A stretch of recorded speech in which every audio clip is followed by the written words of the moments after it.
Friends, welcome back to my channel. So आज की मेरी कहानी बहुत ही प्यारी है कि अगर भक्ति भोजन में मिल जाए तो वो प्रसाद बन जाती है, और अगर भक्ति पानी में मिल जाए तो वो चन्नामृत बन जाता है।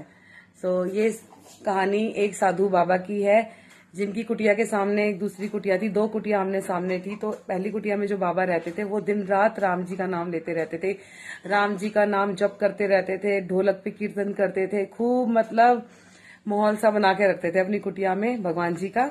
और उनके सामने जो एक कुटिया थी उसमें एक मुखिया था, मतलब परिवार था।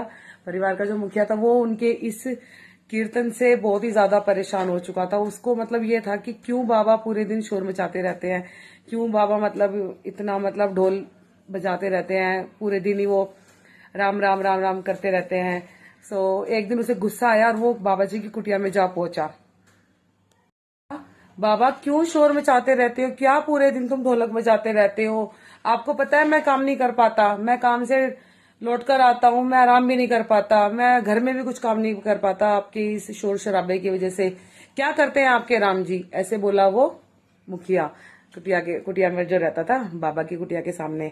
तो बाबा कह रहे हैं, हाँ भाई, मेरा राम मुझे खाना देता है।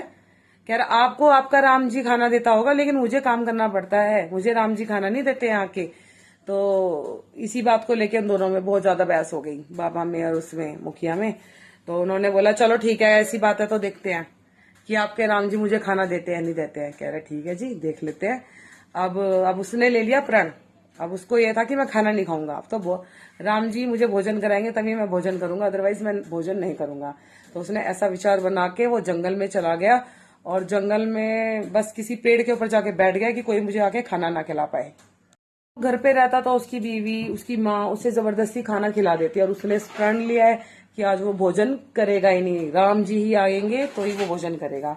ऐसा ठान कर वो पेड़ पर बैठ गया, और फिर वो भी नाम जप करने लग गया, राम राम राम राम राम राम राम राम। तो 1-1.5 घंटा हो गया ऐसा करते करते।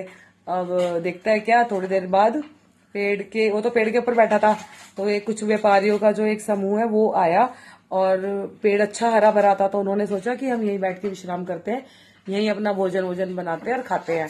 तो खाना रेडी हो गया था। तो जैसे उनकी खाने की बारी आई, ऐसे उन्हें आवाजें सुनाई दी कि कहीं से बहुत तेज घोड़ों की आवाज आ रही है, कि आ रहे हैं कुछ लोग घोड़ों पे आ रहे हैं।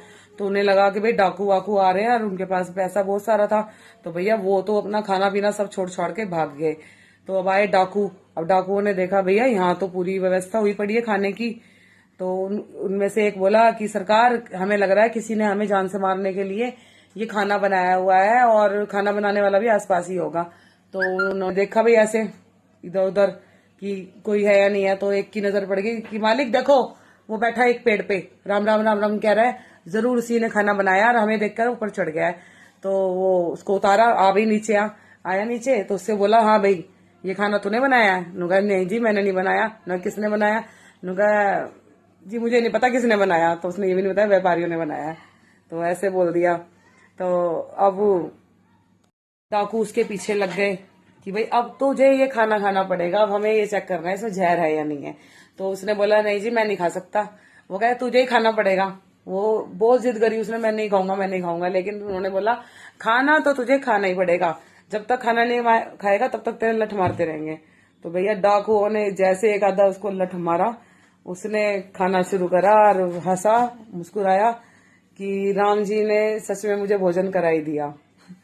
तो इस कहानी से यही शिक्षा मिलती है कि भगवान में कोई विश्वास रखते हैं तो भगवान उसकी इच्छाएं भी उसको पूरा करते हैं, और भगवान हमेशा साथ रहते हैं, और सही मायने में भगवान ही खाने को देते हैं।